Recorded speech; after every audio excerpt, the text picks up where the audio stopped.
Before this land was Animas High School and Fort Lewis College, it was a home and sacred place for many indigenous groups. Their stories are too often forgotten or removed from our country's history. When our community gathers here, it's vital that we honor the peoples that loved and cared for this land before us.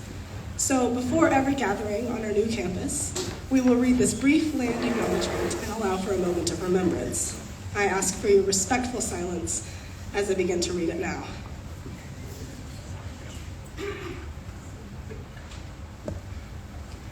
We acknowledge the land that Fort Lewis College is situated upon is the ancestral land and territory of the Nuchu Ute people who were forcibly removed by the United States government. We also acknowledge that this land is connected to the communal and ceremonial spaces of the Jicarilla Apache, Pueblos of New Mexico, Hopi Sinome, and Diné Navajo nations. It is important to acknowledge this setting because the narratives of the lands in this region have long been told from dominant perspectives, without full recognition of the original land stewards who continue to inhabit and connect with this land. Thank you for your attention and respect in acknowledging this important legacy.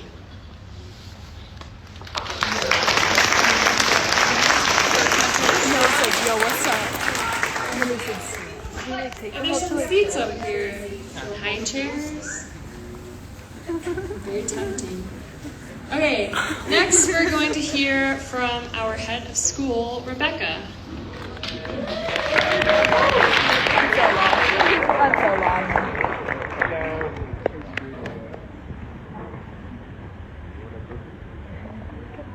Morning, everybody. Well, at long last, estamos aquí. We are here, right? I don't know how you feel about being in this new beautiful space. But I think for me, it reminds me how limiting our previous space was, right? You just feel free and open and inspired, and it's just so spacious and beautiful. And I want to take a minute and have the individuals who actually contributed in terms of the moving, the packing, the unpacking, the organizing. If you were a member of that team, and a lot of you were here, will you please raise your hand? Can we give them a round of applause, please?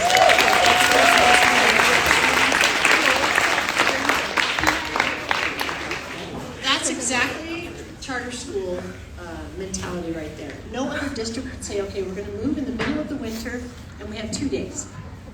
And if you don't have a community to make that happen, it doesn't happen. And the community really showed up for this. People were amazing and had a great attitude about it, and there's no way we could have done it otherwise. So I want to thank you very personally for that. I also want to welcome, we have some new students and some new staff that we want to welcome here. If you are new to our school, either stand up or raise your hand. I know you don't want to do this, but we want to warmly welcome you.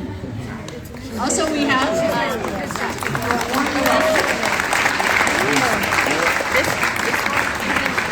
You're supposed to raise your hand. Okay. She's returning to school. She's going to be teaching Spanish too. Excited to have her. We also have Britt coming back. Where's Britt?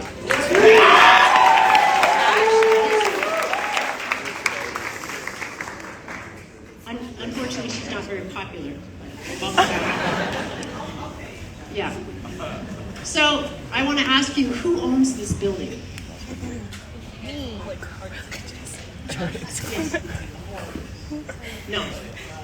Who owns this building? I'm not talking about legally in terms of paperwork. It's us. Everybody in this room is owner of this building. We share that partnership. This is your house. This is our house. It's not my house. It's all of ours. And so it's your job to fill it with talent, energy, drive, and excellence, love, and light. It's a place of belonging for all of us, and it should be always the case. If you finished high school first of all, if you finished high school, raise your hand. Okay. Now, keep your hand up. If you finished high school in an environment that was more inspirational than here, raise your other hand. No. The point is this. For some of us, like my previous high school was like a cell block. It was like on the prison. There was absolutely nothing inspirational inside or outside of that school. So it was like an act of compliance. The whole 4 years was like, do it because you have to do it. It had nothing to do with love of learning, had nothing to do with really a true education. And so and I think that's probably true for other people who have graduated from high school. So we have this beautiful space that is built for us as a project-based learning school. We have views of the most beautiful community in the world, some would argue. We have light. We have everything we need, every single thing we need. We have the human talent and capacity to do the greatest of all things, to fill this place like no other high school in this valley, with talent, with rigor, with excellence. And it's just up to us that we have no boundaries. In our previous school, and I overheard somebody who's an alumni come in this building over break and said, oh, they're gonna lose their culture being part of this building.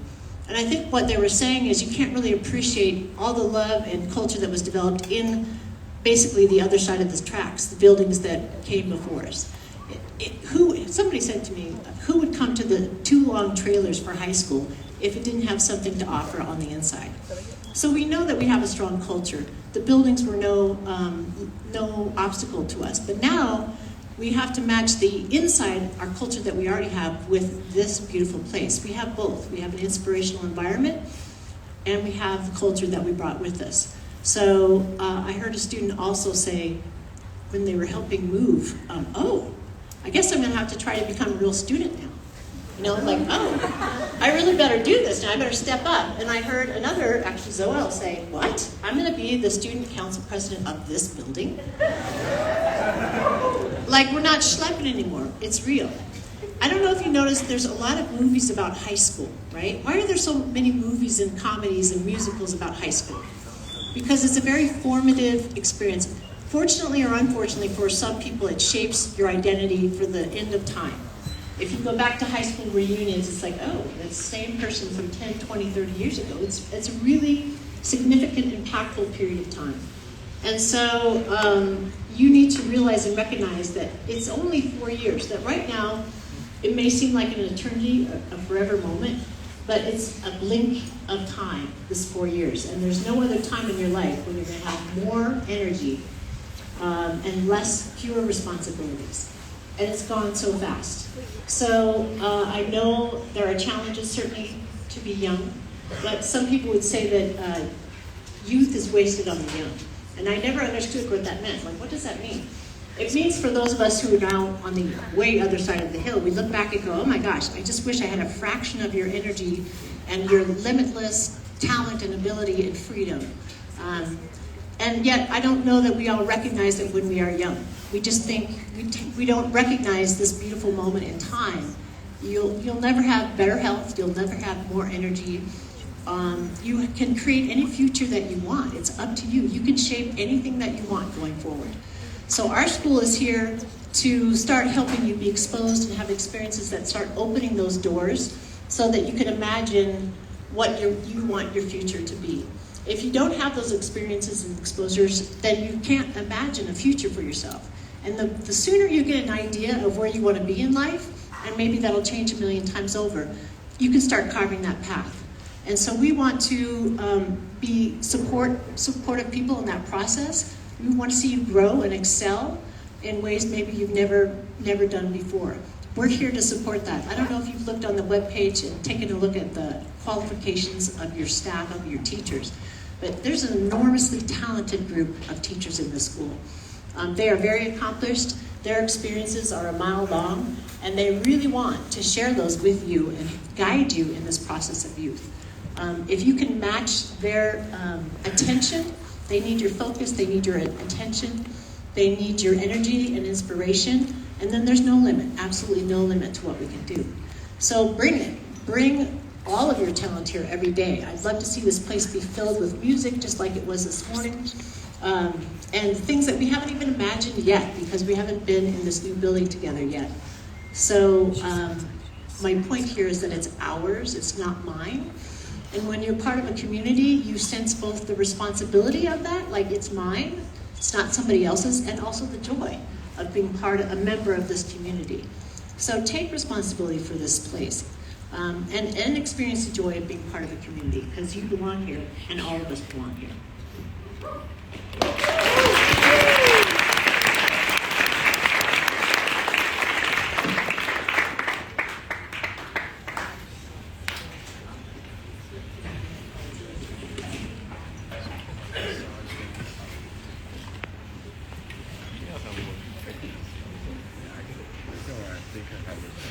Okay. What I'd like to say to you is that this is your education and it's your life. This is your high school and it's a fleeting moment, as I said. And I want you to take a minute and acknowledge the people that rallied for you to create this space. And it wasn't me. I'm a newcomer to this space. So I just get to stand up here and speak as a member of this community. But there are a lot of people that behind the scenes did so much work. And they probably weren't acknowledged. And so I think we need to take a minute and acknowledge them. I would like Christine to come forward, please.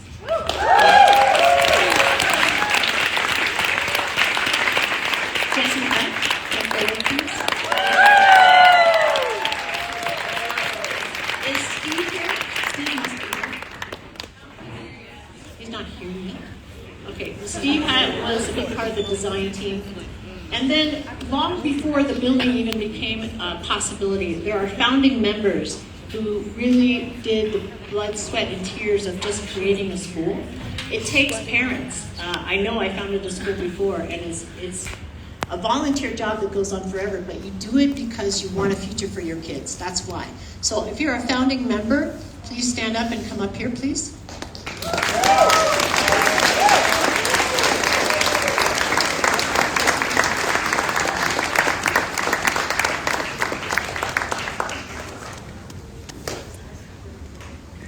Do Greg or Michael want to come up? Yeah, there he is. All right, so why did these people work for free for years to make this space for you? They did it because they believe in you, they believe in your future, they believe in your contributions to the world and to this school. So what they're asking you to do is rise to this occasion, right? Rise and grow, work, study hard, help each other, don't wait to be asked, help everybody feel included, accepted, tolerated, and then just bust out of the gate. Let's do things we've never done before in education and learning. Let's make this place ring with your talent and your energy and optimism. So I want to personally thank each and every one of you for building this school. Yeah, thank you.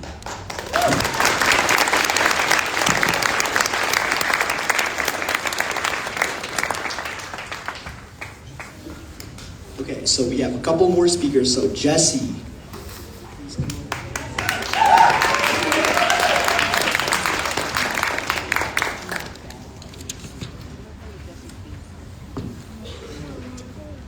Hi, everyone. Can you hear me? I walked into this building this morning and it simply took my breath away. Here we are celebrating this new building, so many years in the making. And I'm here today to tell you about the history of how Animas High School came to be. It all started about 15 or so years ago. I worked at the pediatric clinic and I did physicals for kids in sports, kids your age, and I always was curious as a pediatrician, what's your life like? What's school like? How's home life? And there were a bunch of kids that were pretty darn happy at Durango High School or Ignacio High School or Bayfield, but there were also kids that were just miserable, hated school, didn't feel challenged, didn't feel engaged, didn't want to be there. And at the same time, my own kids were having issues learning in traditional schools. They were listening to lectures, reading textbooks, delivering information back in a dry test format, and didn't come home excited about what was happening in school. School in Durango for high school. And I really thought about that for a long time, and it really bothered me. Like, kids need to have a choice. Why should teenagers who have brains ripe to create and learn feel apathy and dread when school was mentioned? There really had to be a different way. So I started to talk to some other parents, and I found a lot of like-minded individuals, one of whom is here, Holly Jobson. And we started to meet around my dining room table. We formed a focus group, and we were a motley crew. One of us had a master's degree in curriculum development. One of us had a master's degree in educational administration. I had a medical degree. We had a business entrepreneur, and we had someone with an accounting background. And we sat around my dining room table and met every 2 weeks and said, what are we going to do for our kids so they can have a good high school experience? And we looked at options. We looked at private schools and public schools. We visited schools. We thought maybe we could change things at Durango High School. And we landed on the charter school model because the charter school model supports parents having a choice and having a voice in their kids' education. We wanted this to be a public school for a real important reason. We wanted it to be open to all. We didn't want to be elitist. We want everybody in this community to know this school is public. You don't have to pay money to come here. It's open to all. So, again, how are we going to start this school? What's our criteria? Well, we all knew we wanted this to be a small school where our kids are known. And it definitely is.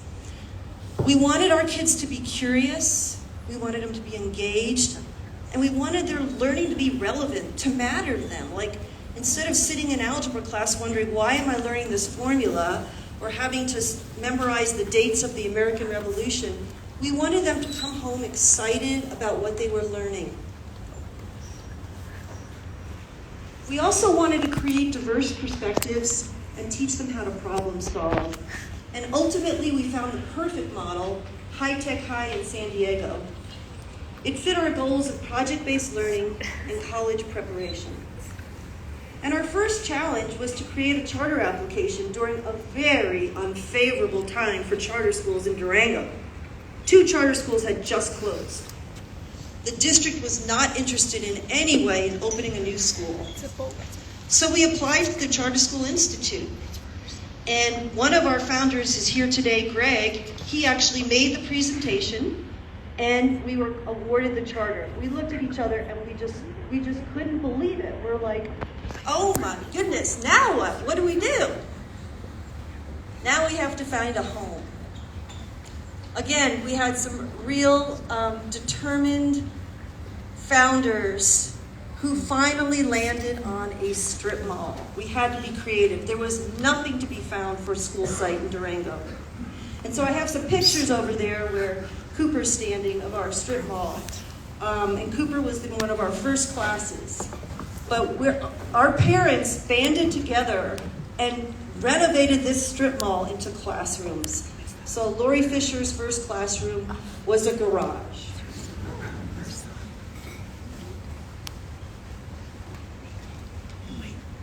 The strip mall, as many of you know, is where the Yellow Carrot is. It used to be an old Chinese restaurant. So the next challenge was recruiting students. How are you going to get kids to come to school in an old, converted Chinese restaurant with no track record, no basis for getting into college? How are you going to get them? And that's when I need to honor Michael Ackerman, who's here today.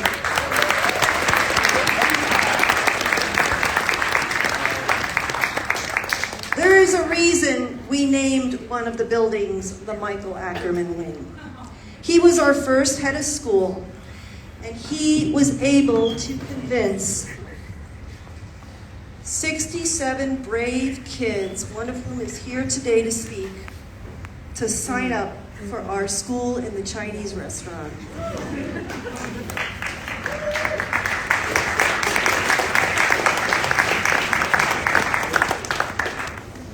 Not only did he get those kids to join on, but he hired a staff, and he recruited Lori Fisher and John Fisher from High Tech High, who's also going to speak today. And with Michael's enthusiasm, Animas High School opened its doors in 2009 to a freshman class that grew by grade per year to become a 9 through 12 high school. Now, some might ask, why are you still here, Jesse?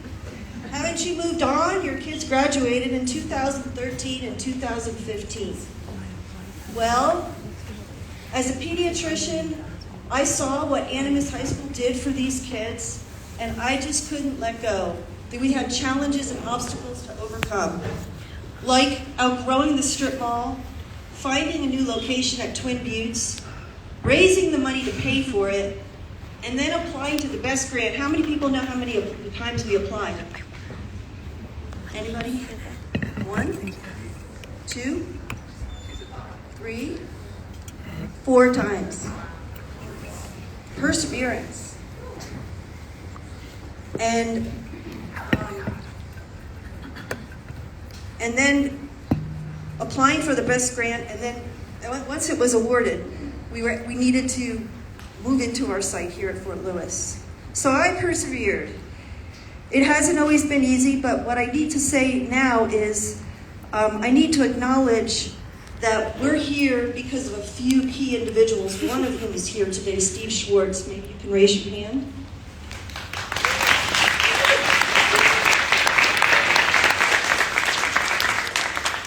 Steve was one of our early board members. He was the CFO at Fort Lewis.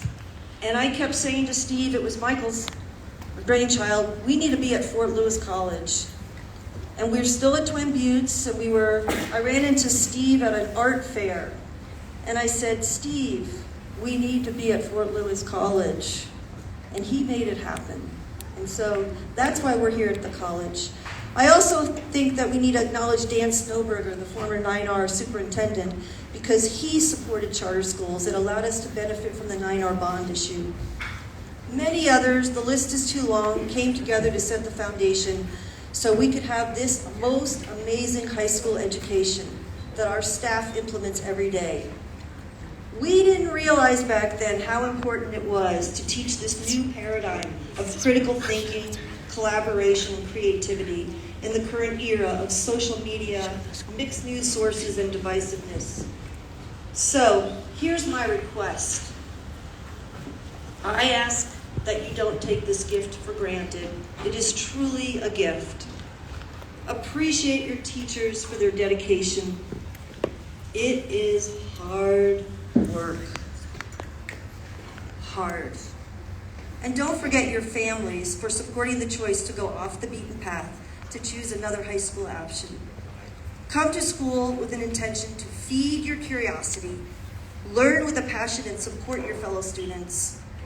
We are truly blessed that you have chosen Animas High School, and we're truly blessed that Animas High School is here for you. I am forever grateful to celebrate this historical moment with you. Thank you.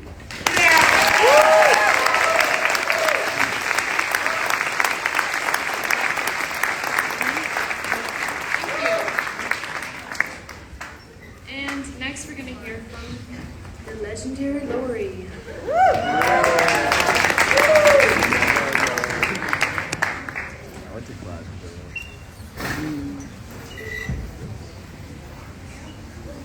This is like my security blanket here. Start of school, they said. It'll be fun, they said.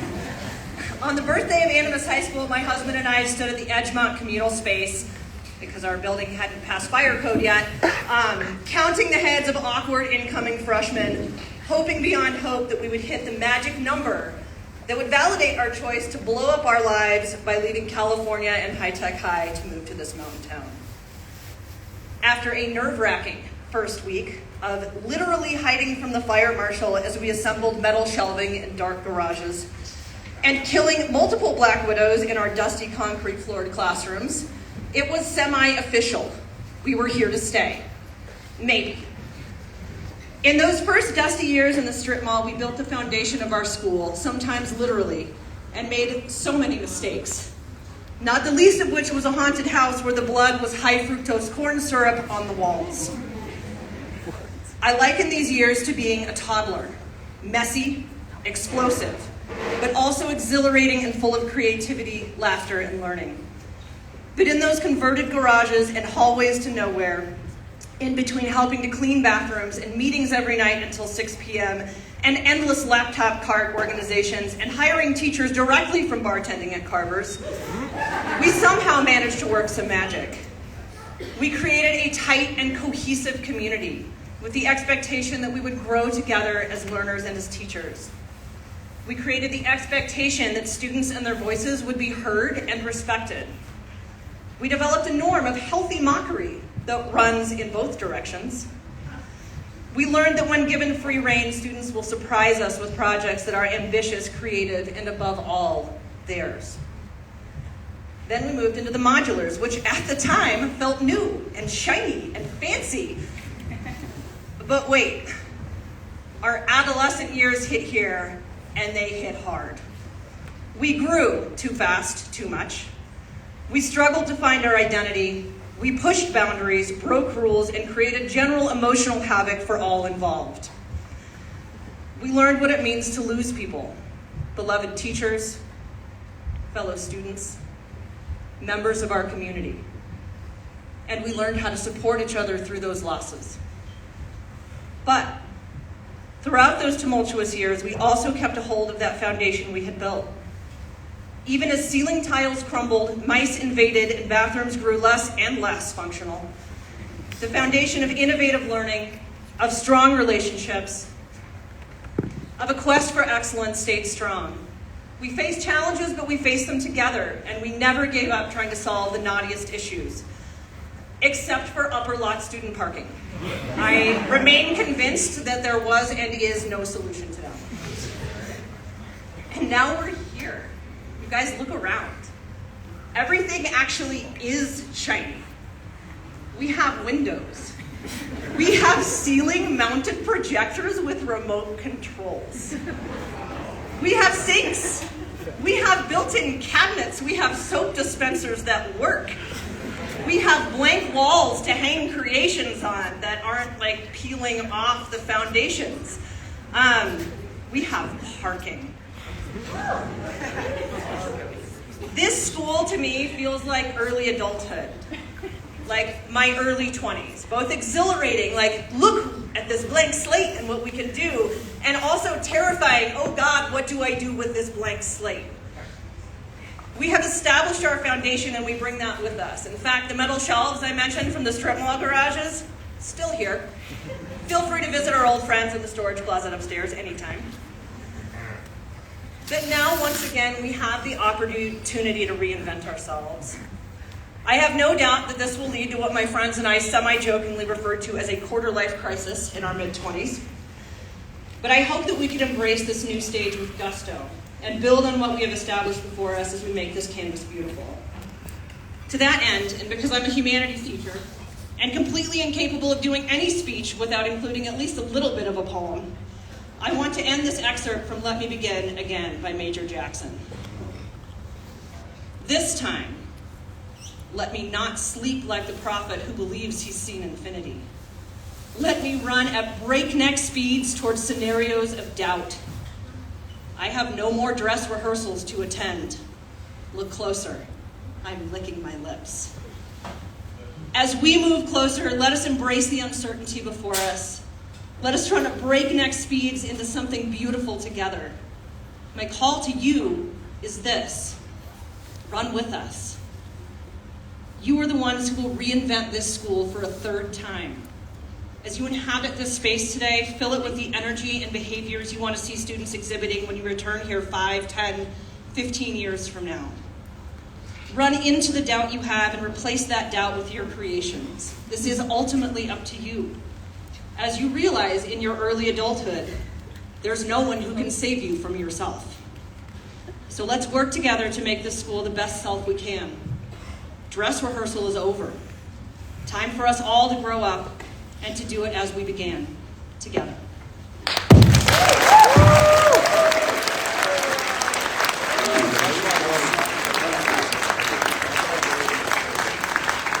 Okay, so last but not least, we have Cooper.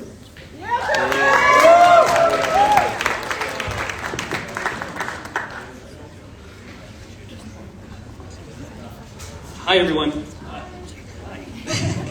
I'll try to be brief, but thank you for having me. For those of you who don't know me, my name is Cooper Stowers, and I'm a member of the founding class of Animas High School. I think it's very appropriate that this new, beautiful building will open almost 10 years after my class and I graduated from AHS back in 2013. As you may or may not know, and as our previous speakers have mentioned, AHS used to be located at the strip mall that is currently occupied by the Yellow Carrot. And yes, it did have at least one hallway to nowhere. Back then, there were no upperclassmen in my freshman year. The teachers, some of whom are still here today, would be the first teachers in school history, and the paint on the walls was still drying the first day of school, if I remember correctly. It was certainly a risk to go to Animas at that time, and we faced our fair share of criticism from the community and our peers who chose to go to different schools. I myself came from St. Columba, and when I got to the end of 8th grade, I had to make a choice. Was I going to go to DHS, or was I going to go to something new? And there was something special about AHS that kept us coming back to school every day after that one day at Edgemont Ranch that Lori was speaking of, where we had to decide right then and there if we were going to go. And I think that that's something that brought us back, can be summarized in one word: community. We were part of a community that embraced creativity, utilizing our strengths to improve upon our weaknesses. A community that celebrated individuality while providing the structure and feedback to constantly improve. For instance, I was able to work with our head of school at the time, Michael Ackerman, who's with us here today, to create the video program with my best friend, Zach Marqua. We had a community that made going to school fun. And we as a community were there to prove to everyone that we were not only going to establish this school, but we were going to excel while doing so. As the years went by, through hard work and discipline, we started leading in academics at the local and state levels. We shared our progress with the community through exhibitions and POLs. By my senior year, myself and 4 other AHS students were captains of DHS sports teams. And by the time we graduated, we had a 100% college acceptance rate. After graduating, I went to university to study television writing and producing, worked at a talent agency in Los Angeles for a few years, and then decided it was time for a change and started a new career as a project manager for a management consulting firm where I work now. My journey has taken me far from Durango and AHS at times, but I find myself coming back to AHS, and not just because I need to drop something off for my mom, Bridget, every once in a while. It's because this school and this community is special. The founding partners, teachers, and students had a vision for what we could become, and with this new home, this new nest, we are another giant step closer to fulfilling that vision. When we signed up to attend AHS in the strip mall, we knew it would be an adventure. Now it's up to you, all of you, to continue that adventure. Be the best you can be, show up, work hard, have fun, and remember that you and this school are capable of doing incredible things. Soar like ospreys. Thank you.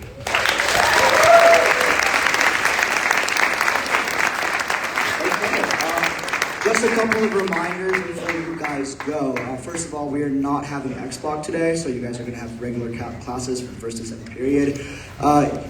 There is some changes that has happened, so I would recommend you guys check your Infinity campus, or whatever it's called. Campus.